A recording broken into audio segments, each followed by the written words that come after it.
The third time my fiancé, Jeffrey Lewis, shoves me into a horde of zombies, I stop struggling as I do for the first 2 times.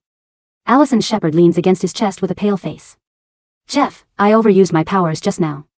My blood sugar's low, and I'm craving some chocolate. I think the bag we had fell into the zombie horde. Without even looking back, Jeffrey raises a hand and pushes me forward. Go get it, Juliet. Your protective shield ability keeps the zombies from noticing you anyway.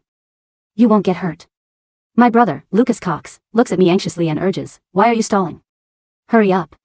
Alison is our savior. You should be willing to die for her. The other survivors all nod in agreement. How expected of a piece of trash. This is the only thing she's good for. Go pick it up already. Don't keep Miss Sheppard waiting for her snack. As I listen to their cruel words, I feel my blood run cold. What they don't know is that I'm the one bound to the savior system. For the past 3 years, the protective shield around this base has existed only because I exchanged the fondness points I've earned for it. And just moments ago, the system tells me something. Host's fondness points have dropped to 0. The protective shield will soon fail. Erasure countdown initiated. Juliet Cox's POV. Silently, I searched in the sea of zombies. After much effort, I finally snatched the last piece of chocolate from among the swarm of zombies. However, Alison Sheppard simply took a bite of it and flung it to the ground. She clasped her hands over her mouth and began coughing violently, so much so that she began tearing up. Jeff, I'm allergic to anything that contains hazelnut. She said, grabbing onto Jeffrey Lewis' sleeve, her entire body shivering. Did Juliet do it on purpose? She wanted to kill me. The moment she said that, my brother, Lucas Cox, rushed at me. With a swing of his hand, he gave me a slap on my cheek so hard that I was slammed against the wall. You vile woman. Alison's lightning barrier protects the entire base. How could you take something like this back when you know she's allergic to it? Are you trying to have tens of thousands of people from the base buried alongside you? Lucas roared while pointing a finger at me, his eyes filled with nothing but absolute disgust. Jeffrey lifted a foot and kicked my knee forcefully, forcing me to fall before Alison. Juliet, I've warned you not to play games. If you lay another finger on Alison, I will end you and feed you to the zombies immediately. I could still remember the very first time I was shoved into a swarm of zombies 3 months ago. Alison said she needed white roses for her late mother's grave. Specifically, she wanted those from the zombie-infested zone. I gave my all in picking them and bringing them back for her, only for her to throw them into the trash right away, claiming that they stank of zombies and the mere sight of them disgusted her. The second incident happened a month ago. She claimed that she dropped the pearl brooch her mother left for her in a mass grave. That was all she had left of her mother. When I crawled out of the pit, 3 deep, bone-cutting gashes ran across my arm. But not long after, I learned that she had actually bought the brooch from a flea market for $10. She simply wanted to play me for a fool because she disliked me. Suddenly, I was struck in the head by a rock that flew through the air. What a useless piece of trash. She can't even get the simplest thing right. The survivors around me jeered in agreement one after another, casually grabbing anything within their reach and hurling them at me. She's just a piece of trash. It's a blessing for her to be of help to Miss Sheppard. I parted my lips but ultimately said nothing. No one could see the protective shield I redeemed with my points. No one would believe me anyway. From the corner of her eye, Alison noticed that I was staring at her. A gleeful smile spread across her face. Jeff, you don't have to get chocolates for me anymore. I feel better now. She tugged Jeffrey's arm gently and added, I'll reinforce the surrounding walls tonight. Just get Juliet to stay by my side and hand me energy crystals. Consider it her penance. Jeffrey reached out and stroked her head. Sure. Whatever you wish. Then, he turned around and barked the order, his tone leaving absolutely no room for argument. Juliet, you are not allowed to sleep tonight. You will be of service to Alison through the night. I will hold you responsible if even the slightest thing goes wrong. Juliet's POV. Deep into the night, I crouched on the city wall, handing energy crystals over like a machine. Alison waved her hand impatiently. Hurry up. Quit dawdling. You're gonna drag everyone in this city down with you if you delay my progress with fortifying the walls. I remained silent as I handed another crystal to her. On the faint golden protective shield, visible only to me, the cracks spread wider and wider. All of a sudden, a 10-foot-tall mutant zombie thrust its arm right through the lightning and protective barrier. With an effortless slash with its sharp nails, it stumbled its way inside.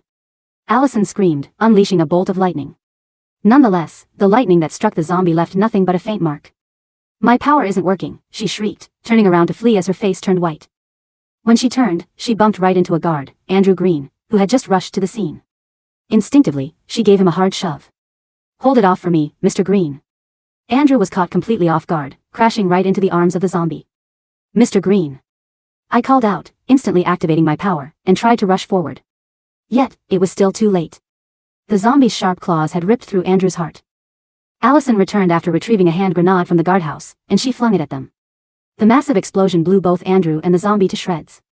Upon hearing the commotion, Jeffrey and Lucas rushed over with reinforcements.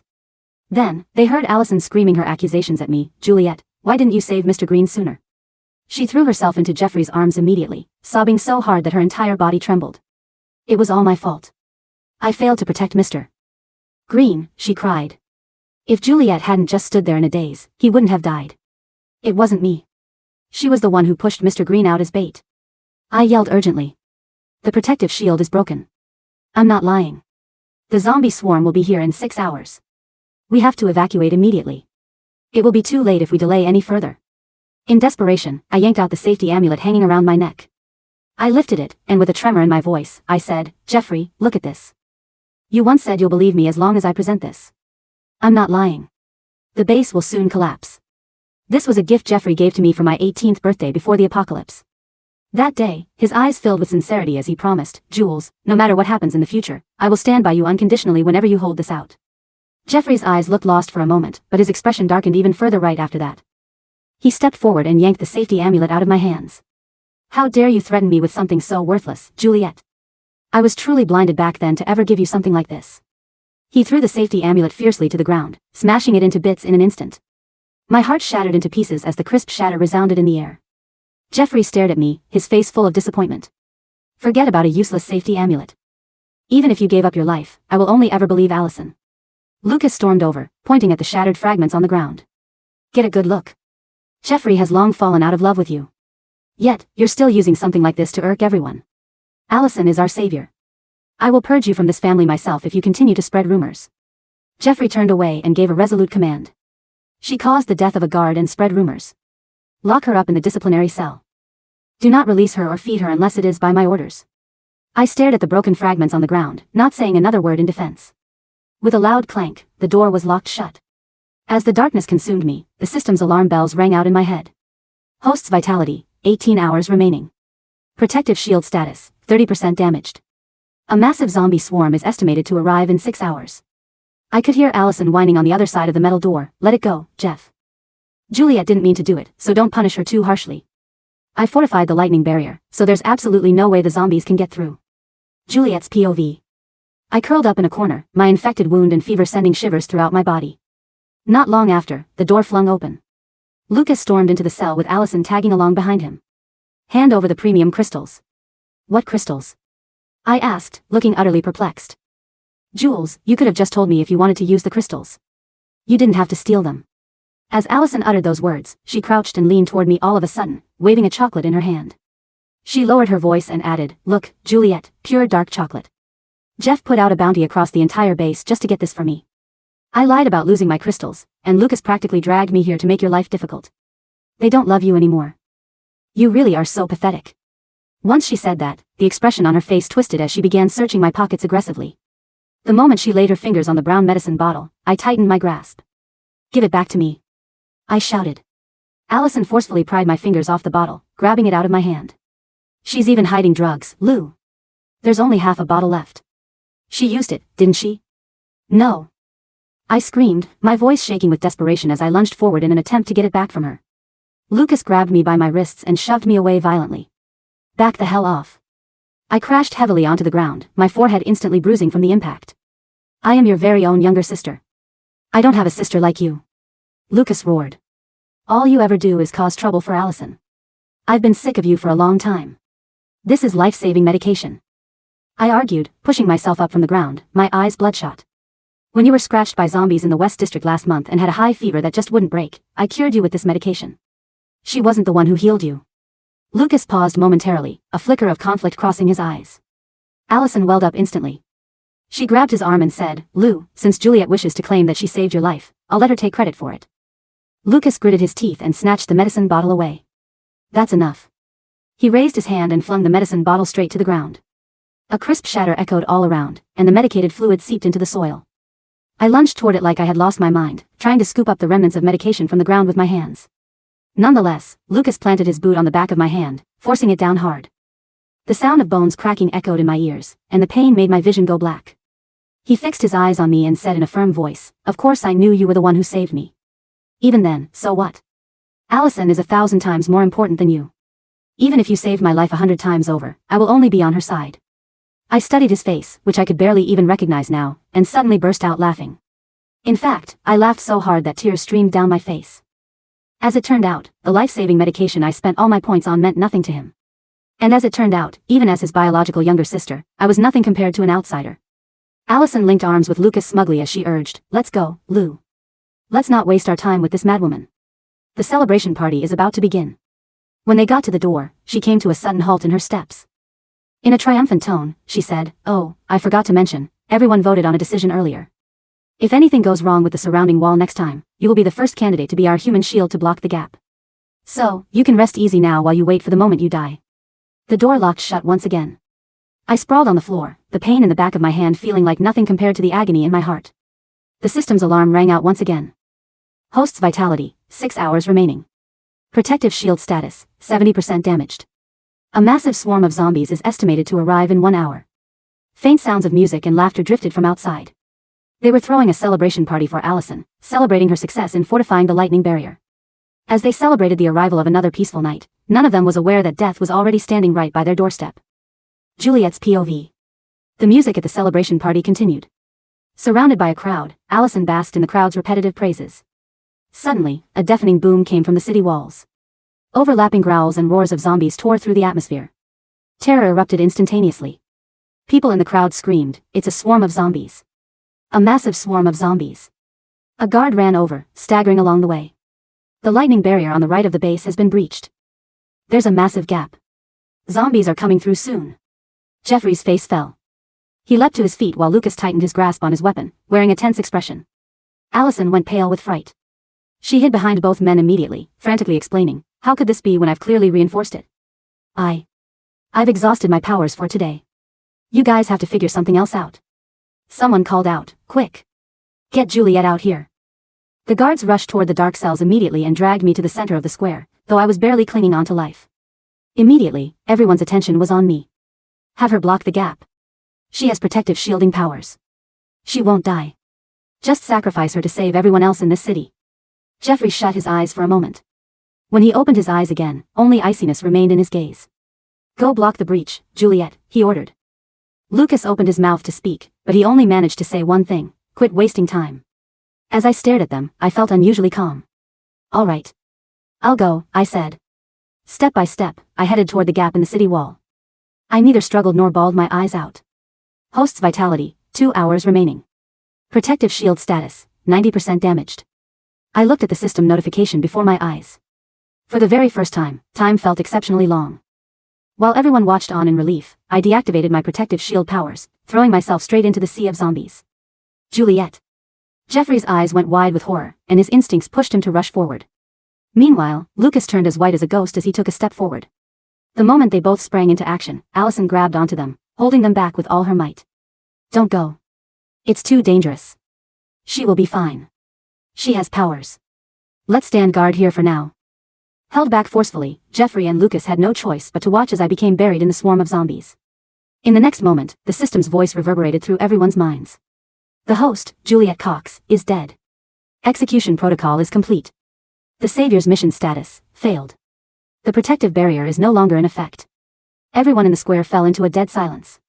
Then, someone asked in a trembling voice, "Where did the system come from? Isn't Alison our savior?"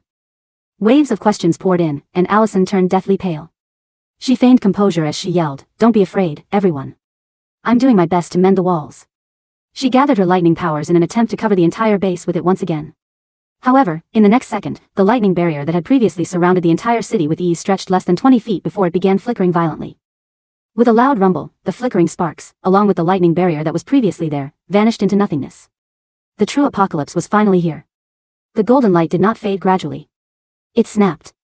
In a single, deafening heartbeat, the shimmering gold dome that had kept the Hope Base safe for 3 long years vanished into the dark, freezing night.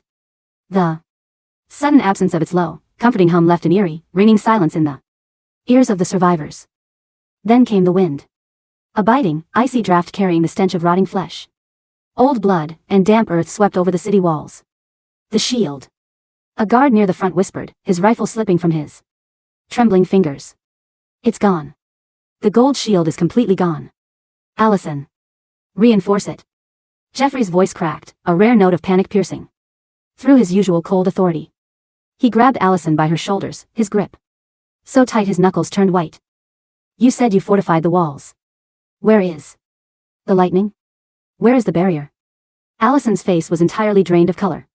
Her eyes darted wildly across the dark expanse of the wasteland where thousands of glowing, crimson eyes were rapidly approaching. She raised her hands, trying to summon the blue sparks that had once earned her the worship of the entire base. Crack. A pitiful, flickering blue spark, no larger than a match flame, sputtered from her fingertips and immediately died in the wind. I overused my powers earlier, she shrieked, backing away until she bumped into Lucas. The chocolate. I didn't get enough sugar. My energy is depleted. Lucas, protect me. Lucas didn't answer. He was staring at the gap in the wall where Juliet had just leaped. The dark, squirming mass of the zombie horde had swallowed her. Instantly. There was no gold barrier to push them back. There was no invisible wall. Jules. Lucas muttered, his voice hollow. He took a step toward the edge, his hands shaking. She didn't use her shield. Why didn't she use her shield? Because she couldn't, a cold, raspy voice called out. It was Andrew Green's second-in-command, a veteran guard named Marcus, who had just dragged himself up the stairs, bleeding from a deep wound on his shoulder. He stared at Jeffrey and Lucas with pure, unadulterated venom. She didn't have a shield left. Did you not hear the voice in your heads? The host, Juliet Cox, is dead. The Savior's mission status failed. What rubbish are you spewing? Lucas roared, though his voice trembled. Juliet was a useless piece of trash. She didn't have any savior powers. Alison is the one who saved us. She's the one who built the lightning barrier. Then tell her to build it now. Marcus spat, pointing a bloody finger at the encroaching horde. The zombies are at the gates, Cox. If she's your savior, why is she hiding behind you like a cowardly dog? Before Lucas could respond, a massive, mutated brute, a 3-meter-tall titan, with exposed ribs and razor-sharp bone claws, leaped over the crumbling edge of the wall. Ah! Alison screamed, tripping over her own feet as she scrambled backward. Jeffrey drew his plasma sword, his face grim as he slashed at the beast. Form a defensive line. Protect the core. But there was no line to form. Without the invisible buffer of Juliet's protective shield, the sheer pressure of the zombie tide was overwhelming. The iron gates of the base, which had stood firm for years, buckled and collapsed under the weight of thousands of undead. The screams of the outer ring survivors began to echo through the night, raw, agonizing shrieks of people being torn apart in the dark. Jeff! Help me! Alison cried, clutching at Jeffrey's coat. Jeffrey looked down at her. For the first time, he saw the raw, ugly terror in her eyes, no grace, no savior-like dignity, just the pathetic sniveling of a fraud. He looked back at the shattered fragments of the safety amulet still lying on the muddy ground, trampled by running feet. Jules, no matter what happens in the future, I will stand by you. Unconditionally whenever you hold this out. His own words from years ago echoed in his mind like a physical blow. He had broken the amulet. He had thrown her into the dark. Get off me, Jeffrey muttered, shoving Alison's hand away. Jeff? Alison gasped, her eyes wide with disbelief. Lucas, clear a path to the garage, Jeffrey commanded, his voice dead and emotionless. The base is lost. We're evacuating. What about the others? Lucas asked, looking at the thousands of fleeing civilians who were being cornered by the horde.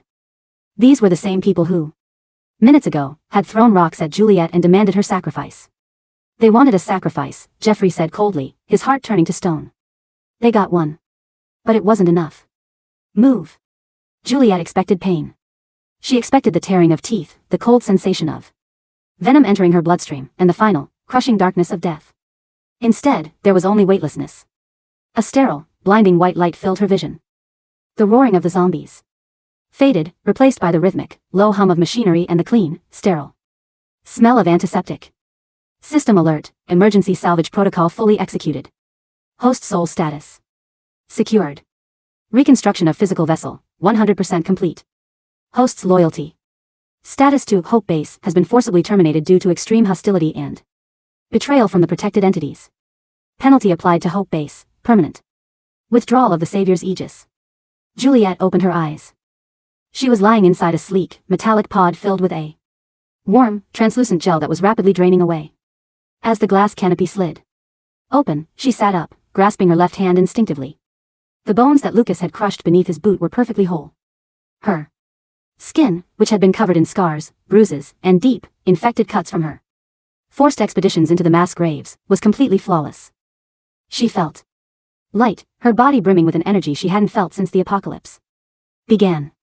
You're awake, a calm, deep voice said. Juliet turned her head. Standing beside the pod was a tall man in a crisp, dark blue military uniform. He had sharp, intelligent gray eyes and a neat silver crest pinned to his collar, the mark of the Central Union, the legendary coalition of northern sanctuaries that Hope Base had only ever heard of in rumors. Where am I? Juliet asked, her voice steady but quiet. New Dawn City. The heart of the Central Union, the man replied. He offered her a clean, soft white towel. I am Commander Sean Vance.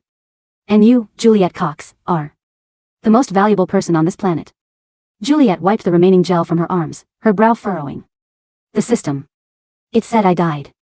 Your old identity, the bound savior of Hope Base, is indeed dead, Sean said. His expression softening with a mixture of respect and anger.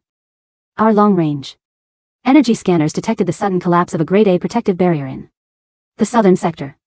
We also intercepted the system's global broadcast. 2. Think, a small, backwater base had a true savior-class host, and they treated you like a common slave. He stepped aside, pointing to a large holographic screen on the wall. We sent a scouting drone to Hope Base 3 hours ago. This is what remains. Juliet looked at the screen. The place she had spent 3 years protecting, the base where she had endured cold, hunger, and abuse to keep the invisible shield active, was a smoking ruin. The streets were flooded with zombies. The grand plaza where they had thrown a celebration party for Alison's fortification was now a slaughterhouse, littered with shredded banners and blood-stained concrete. There was no sadness in Juliet's heart. Only a profound, hollow emptiness. The system told me my fondness points dropped to 0, Juliet whispered. That's why the shield failed. Of course they did, Sean said, his voice tightening. The system calculates fondness based on the genuine gratitude and affection of those you protect. When the people you saved began to view your sacrifices as entitlement, when your own fiancé and brother turned on you, the system recognized that your contract was no longer a partnership, but a parasitic drain. It initiated the erasure countdown to force a resolution. When they threw you into the horde, the system declared the mission a failure and salvaged your soul. Sean walked over to a console and tapped a few keys. A new interface projected in front of Juliet. Welcome, host Juliet Cox. Current status, Unbound Savior, Class, Sovereign, Dot. Available points, 1,500,000, converted from 3 years of uncompensated protection and the destruction of the parasitic base. System store, unlocked. S-rank access, Dot. Juliet stared at the massive number of points. At Hope Base, she had struggled to scrape together even 10 points a day, barely enough to buy a single bottle of medicine or keep the shield active for another 24 hours, because the survivor's gratitude was always fleeting and shallow. Now, the system had refunded the entire value of the protection she had provided, plus interest from the base's collapse. What do you want me to do? Juliet asked, looking up at Sean. Are you going to bind me to New Dawn City? Sean shook his head, a genuine, humble smile appearing on his face. No, Miss Cox. We of the Central Union do not believe in binding our saviors. We believe in earning their trust. We want to offer you a position as our chief advisor of defense. You will have full access to our resources, your own estate, and the absolute freedom to use your powers as you see fit. We don't need you to die for us. We want to fight alongside you. Juliet looked down at her healed hands. For 3 years, she had been a stepping stone, a mute shield, a punching bag. All right, Juliet said, her voice turning cold and resolute. I accept. A battered, heavily armored transport truck sped through the dark, muddy wasteland, its engine groaning under the strain. Behind it, the distant, terrible roars of the zombie horde still echoed, though they were finally fading into the distance. Inside the cramped cabin, the silence was suffocating. Jeffrey drove, his hands gripping the steering wheel so hard his knuckles bled. Beside him, Lucas sat with his head buried in his hands, his shoulders shaking silently. In the back of the cabin lay Alison. She was covered in dirt, her expensive silk dress torn and stained with mud. She was clutching a half-eaten piece of hazelnut chocolate, the very chocolate she had claimed to be allergic to, stuffing it into her mouth with trembling, filthy hands. It's gone, Lucas whispered, his voice cracking. Everything is gone. My Squad, our home, everything. Shut up, Jeffrey growled, his eyes bloodshot. We survived. We have the armored truck. As long as we reach the northern sanctuary of the Central Union, we can start over. Start over? Lucas looked up, his face twisted in a mixture of grief and sudden, bubbling rage. How? With what? We don't have Juliet's shield anymore. Jeffrey, did you hear what the system said? The protective barrier is no longer in effect. It wasn't Alison's lightning that kept us safe all these years. It was Juliet. I told you to shut up. Jeffrey slammed his hand against the dashboard. Why? Are you afraid to admit it? Lucas stood up, grabbing Jeffrey's collar. From behind. We killed her. You pushed her, and I slapped her. I stepped on her hand. She saved my life with that medicine, and I threw it in the dirt because of her. He pointed a shaking, accusatory finger at Alison. Alison stopped chewing, her face twisting into a mask of ugly defense. Why are you blaming me? You're the one who stepped on her hand. You're the one who wanted to please me. You wanted to be the brother of the savior. You were greedy, Lucas.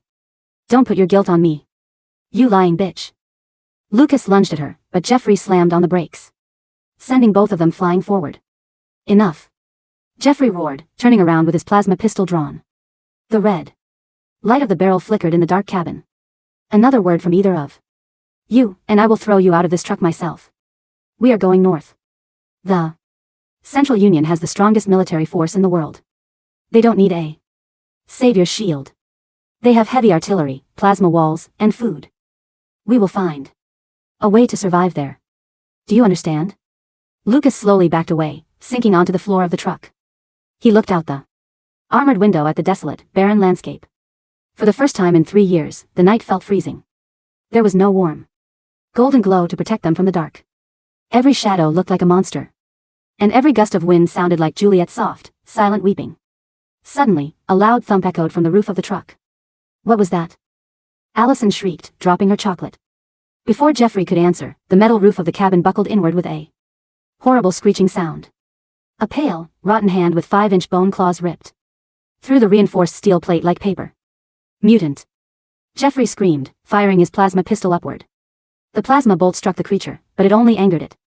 The roof was ripped completely open, revealing the horrific, pale face of a high-tier seeker, the same kind of mutant that had killed Andrew Green. Instinctively, Jeffrey lunged to the side to avoid the descending claws. The claw swiped down, aiming straight for Alison. In a panic, Alison didn't even hesitate.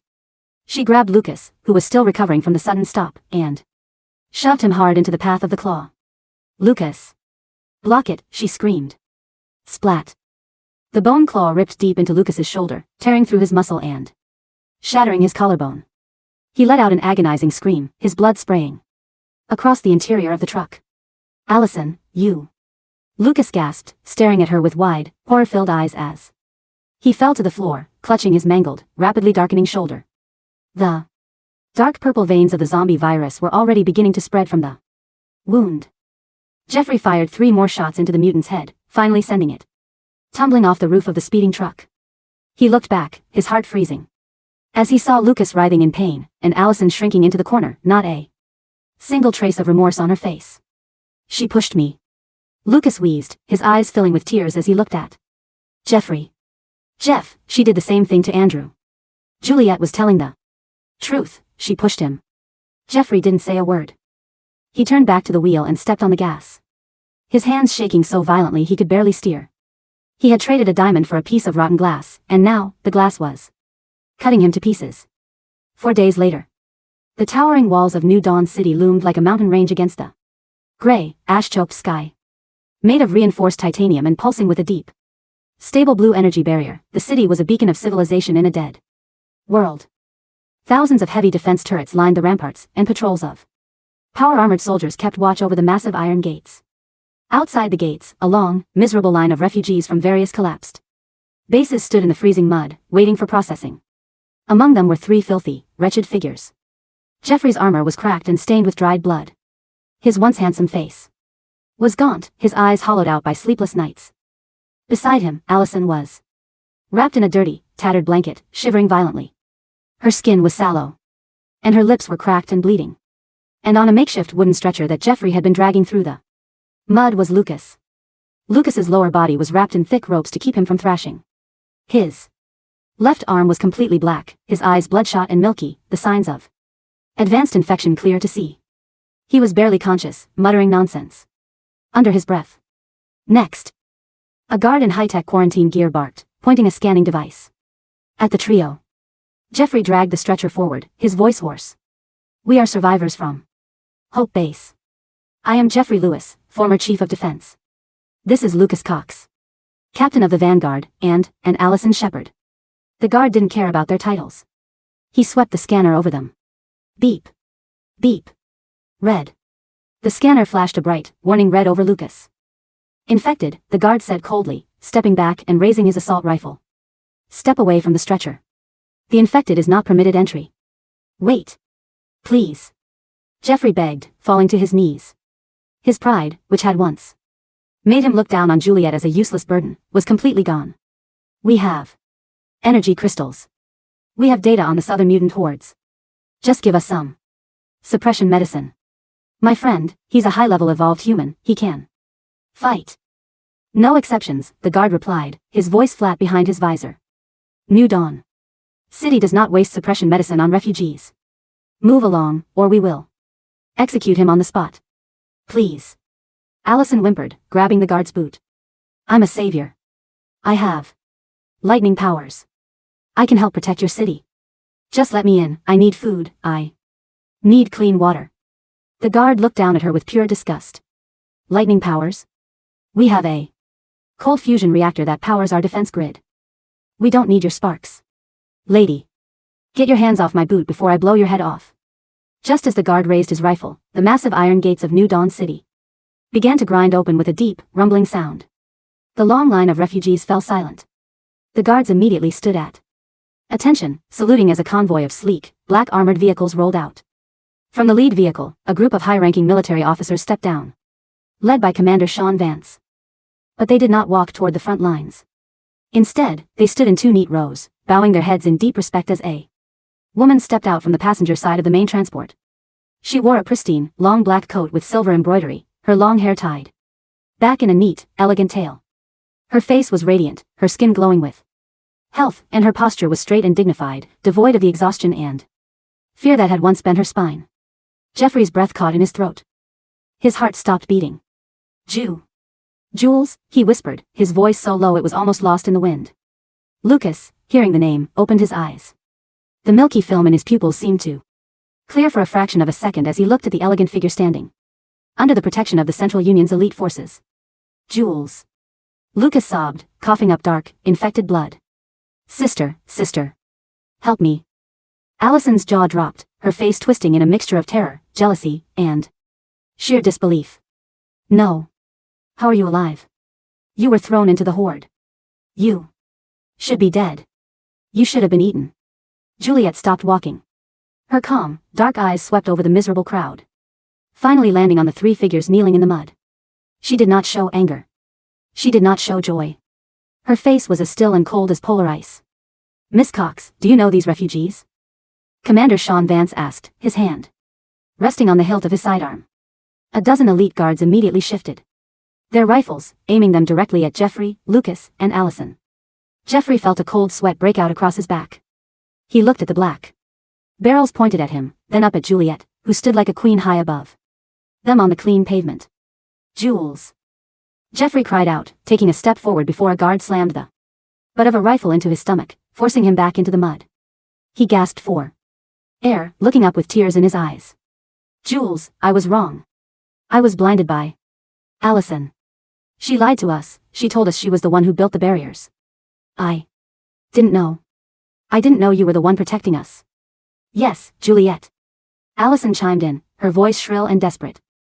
She tried to scramble toward Juliet, but the guards kept her back with their bayonets. It was all a misunderstanding. We're from the same base. We're family. Please, tell them to let us in. I'll do anything. I'll be your servant, I'll hand you crystals, just like you did for me. Please. Lucas writhed on the stretcher, his voice a pathetic wheeze.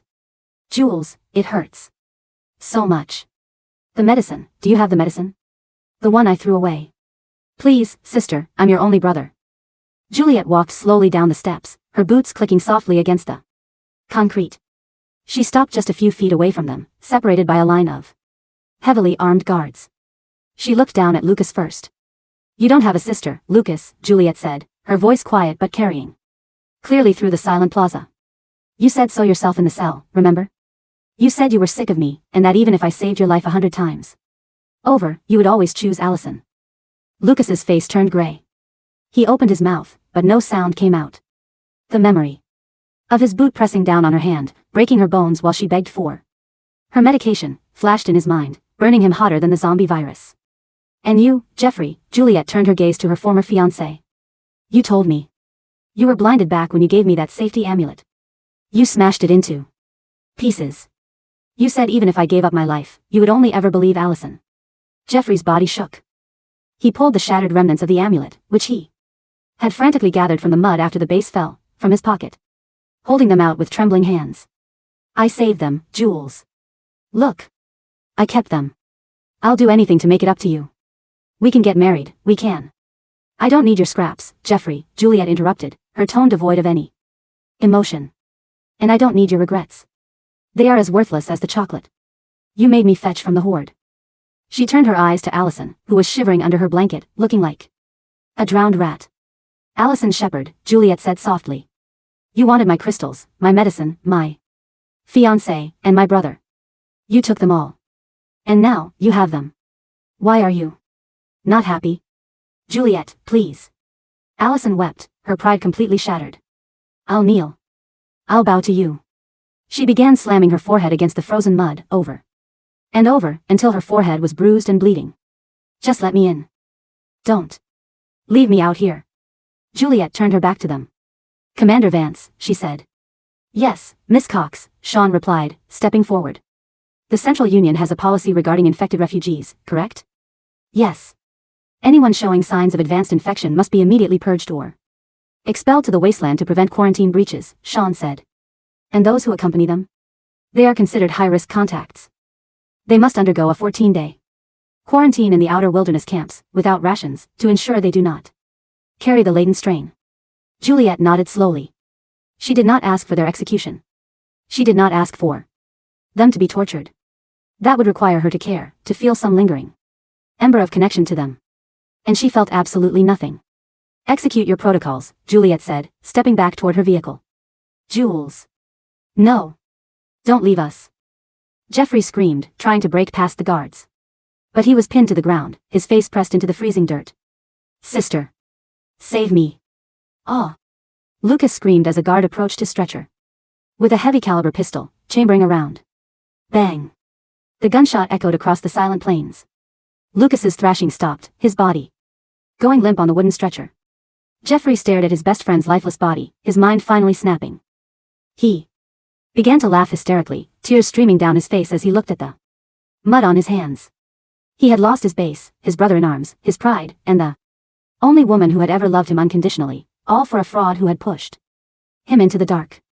Alison screamed, covering her ears as she was dragged away by the guards toward the outer quarantine camps, a barren, fence-lined wasteland where hundreds of starving, desperate refugees fought over scraps of moldy bread. Without Jeffrey's protection and without her fake savior status, she would not survive. The first night. Juliet did not look back. She stepped into the warm, quiet cabin of her armored transport. As the vehicle rolled back through the massive gates of New Dawn City, she looked out the window. The blue energy shield overhead hummed with a strong, steady power.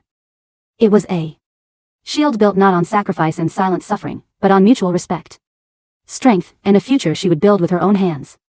System alert, Savior's true path unlocked. Current fondness level of New Dawn City, 98% devoted.